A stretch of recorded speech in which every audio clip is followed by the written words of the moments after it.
दो भाषण संक्षिप्त में रखना है।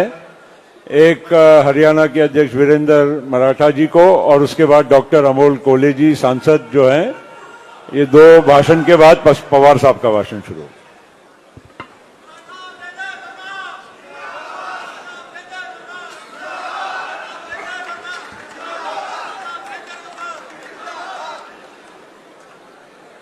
सभी उपस्थित साथियों को मेरी राम राम, मेरा सलाम, मेरी सत श्री अकाल।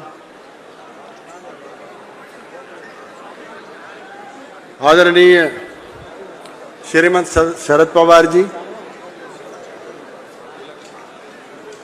उनके साथ बैठे हुए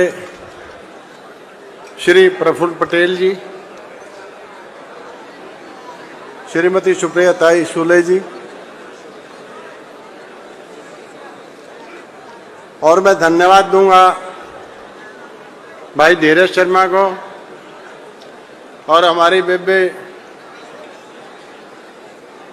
सोनिया दुहन जी को, जिन्होंने ये रास्ता बनाया। और आज जितनी संख्या में हरियाणा के लोग यहाँ उपस्थित हैं, शायद पहले कभी नेशनलिस्ट कांग्रेस पार्टी की कन्वेंशन में इतने शायद ना हुए हों। और भाइयों, मैं एक बात आपको और बताना चाहूँगा, 2013 में इसी सभागार में तालकटोरा के इसी इंडोर स्टेडियम में भारतीय जनता पार्टी की एक मीटिंग ऐसी ही हुई थी।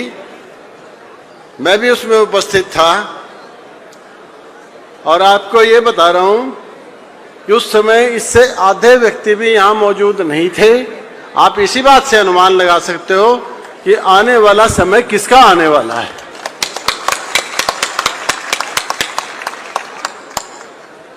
हरियाणा से बहुत से आए हुए हैं किसान भाई, उनके लिए मैं एक बात रखना चाहूंगा कि एमएस स्वामीनाथन का नाम सबने सुना है। एक कृषि वैज्ञानिक हुए हैं और स्वामीनाथन रिपोर्ट से सभी वाकिफ हैं। एमएस स्वामीनाथन जी शरद पवार जी की देखरेख में ही महाराष्ट्र में कृषि में क्रांति लेके आए थे।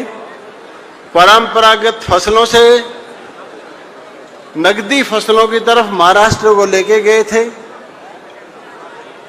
आज देश के हर हिस्से में महाराष्ट्र का अंगूर जाता है, महाराष्ट्र का संतरा जाता है, महाराष्ट्र का अनार जाता है, महाराष्ट्र का केला जाता है, महाराष्ट्र का चीकू जाता है, महाराष्ट्र का आम जाता है।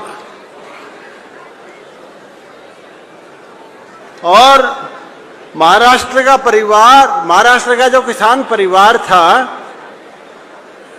मैं किसान परिवारों से मिला तो नहीं वहां जाके, लेकिन जो मुझे बताया गया, हमारे संपर्क उनसे बहुत सदैव हुए हैं।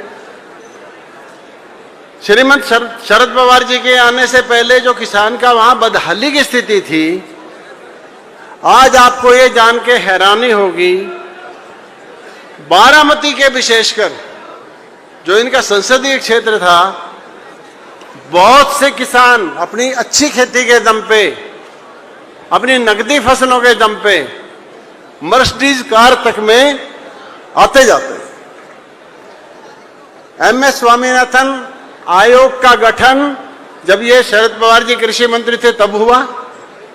उसकी रिपोर्ट आई, सारे देश से आवाज उठी कि स्वामीनाथन रिपोर्ट लागू की जाए।